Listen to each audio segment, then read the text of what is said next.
लेकिन हारून साहब, सियासतदानों से दानाई की तवक्को की जाती है, मगर बहुत सारे ऐसे मसाइल हैं जिनको वो दानाई से बालातर होके सोचते हैं। जैसे मसला फ़लस्तीन, मसला कश्मीर तो एक जगह पे रख दीजिए, मसला फ़लस्तीन भी अब इंसानियत से ज़्यादा, मुसलमानों से ज़्यादा सियासी मसला बन गया है। हुकूमत कहती है कि नवाज शरीफ साहब वैसे तो बड़े पॉपुलर बनते हैं, बड़ी आवाज़ उठाते हैं, ट्वीट उन्होंने 2 कर दिए, कोई बयान, कोई वीडियो उनकी जारी नहीं हुई। मरियम साहबा खामोश हैं। अगर वो बहुत बड़े मुसलमान या पाकिस्तानी बनते हैं तो उनको इस बारे में बात करनी चाहिए थी। नहीं, वो नवाज शरीफ साहब का ख़ास मिजाज है, वो अपनी मसलहतों को देखते हैं। देखिए ना, सिर्फ फ़लस्तीन क्या, इंडिया के मामले में उनका क्या एटीट्यूड रहा है।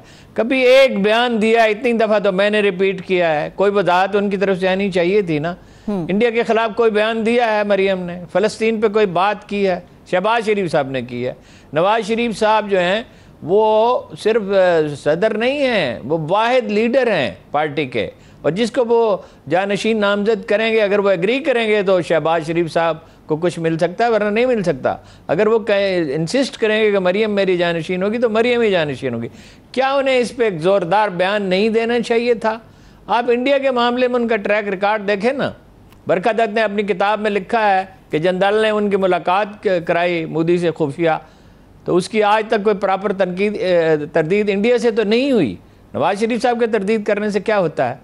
अच्छा, फिर ये है कि अब्दुल बासित जैसी साख का आदमी, अब्दुल बासित की बात कोई मामूली बात नहीं है। जो हमारे हाई कमिश्नर थे, कोई वगैरह बात करे तो हम कह सकते हैं कि कोई उसकी ज़ाती वजह हो सकती है। वो कहते हैं कि ये वाहिद वज़ीर आज़म है जिन्हें हुर्रियत कॉन्फ्रेंस के लीडरों से मुलाकात नहीं की। वो कहते हैं कि सुलेमान, शहबाज शरीफ साहब का फर्जंद, उन्हें फ़ोन करता था कि वीज़े जारी करो, और बाद औक़ात इतना दबाव होता था कि मुझे जारी करने पड़ते थे, मैं कोशिश करता था। फिर ये सब जानते हैं कि जब वो मोदी की हलबरदारी के मौके पर गए तो उन्होंने ऐसे लोगों से मुलाकात की जो पाकिस्तान मुखालिफ हैं, और एक साहब जो हैं मीडिया के बाद लोग थे, हाई कमिश्नर को इत्तला नहीं दी, उनकी फैक्ट्री में इंडियंस काम करते रहे, आज तक उसकी प्रॉपर तरदीद नहीं हुई है। फिर वो यहाँ तक उन्होंने एक दफ़ा कह दिया मुजफ्फराबाद में खड़े होकर कि इतना जुल्म तो भारतीय फ़ौज ने नहीं किया कश्मीरियों पर जितना पाकिस्तानी फ़ौज ने किया। और वो जब ये बात उन्होंने कही जिस इलेक्शन में, तो उसमें वो हार गए थे बहुत बुरी तरह, उसका बड़ा शदीद रद्द-ए-अमल हुआ था। पाकिस्तानी फ़ौज ने कश्मीरियों पे कौन से मज़ालिम किए हैं? तो देखिए ना, वो तो एक पूरा ट्रैक रिकॉर्ड है। यहाँ तक लोग कहते हैं, अब उसकी कन्फर्मेशन मैं इस वक्त नहीं कर सकता हूँ, इसकी तहकीक करनी चाहिए, और अखबार नवीस ही ये कर सकते हैं जो गैर जानबदार अखबार नवीस हैं, कि हसन नवाज़ के और उनके भाई हुसैन नवाज़ के बाद पार्टनर यहूदी हैं। ये तो मैं वसूख से आपको कहता हूँ कि जब पनामा केस चल रहा था तो उनका वकील एक यहूदी था, और उनको प्रोटेक्शन देती है बरतानवी हुकूमत। ये किस तरह वो वहाँ सरमायाकारी कर रहे हैं, और किस तरह आसानी से वहाँ रह रहे हैं, और किस तरह वो वहाँ इतने कम्फर्टेबल हैं।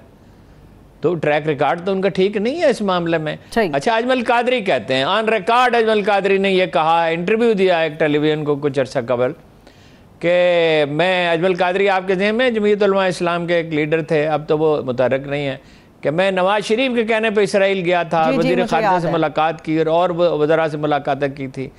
फिर ये कहा जाता है कि सऊदी अरब की हुकूमत इसके बारे में हतमी बयान दे सकती है। ये बात गर्दिश करती रही है कि 2005 में इसराइल से कुछ लोहा भेजा गया था, वो जो क्या उसको कहते हैं, इस्तेमाल शुदा जो लोहा होता है जो स्टील मिलों में इस्तेमाल होता है, कि वो सऊदी अरब की हुकूमत ने पकड़ लिया था।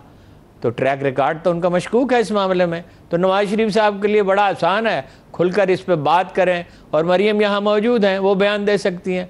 भाई जुलूस निकल रहे हैं, सारी दुनिया में इस्तराब है, और जहाँ तक मामला पहुँच गया कि रुदवान ने कहा मैं मेरी फ़ौज तैयार है यरूशलेम जाने के लिए, और इस पे तो इत्तफाक राय पूरी कौम में पाया जाता है। तो वो खुल के बात क्यों नहीं करते?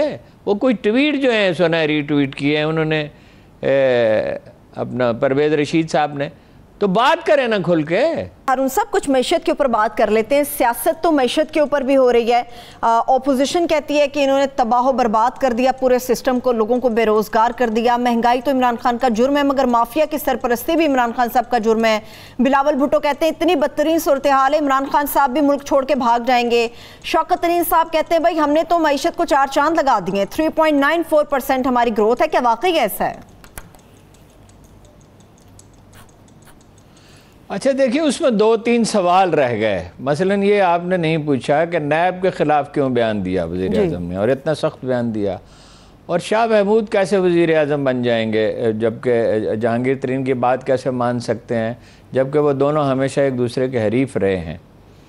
बात यह है कि इक़्तिदार की, जैसे मैं हमेशा अर्ज़ करता हूँ, टेम्पटेशन बहुत शदीद होती है। और क्यों उन्हें बनाना चाहेंगे? इसलिए उन्हें बनाना चाहेंगे कि अगर वो बन गए तो सारे मुकदमात ख़त्म हो जाएंगे। इस एश्योरेंस के बगैर तो अपोजिशन नहीं मानेंगी, इसलिए कि पीटीआई के तो बहुत थोड़े लोग जाएंगे जहाँ अगर जा सके, वो तो एक बड़ी पेचीदा सूरत हाल है। और वो नून लीग पे और पीपल्स पार्टी पे हुकूमत का इन्हसार होगा तो मुकदमात ख़त्म होंगे, तो तभी होगा ना जी। और ज़ाहिर है कि ताकतवर लोगों की पुष्टपनाही के बगैर तो ये नहीं हो सकता। एक पहलू ये है। और दूसरा, ये नैब के ख़िलाफ़ क्यों बयान दिया उन्होंने? वो अगर आप आज उनका बयान देखें तो उसका लबो लहजा बहुत सख्त है।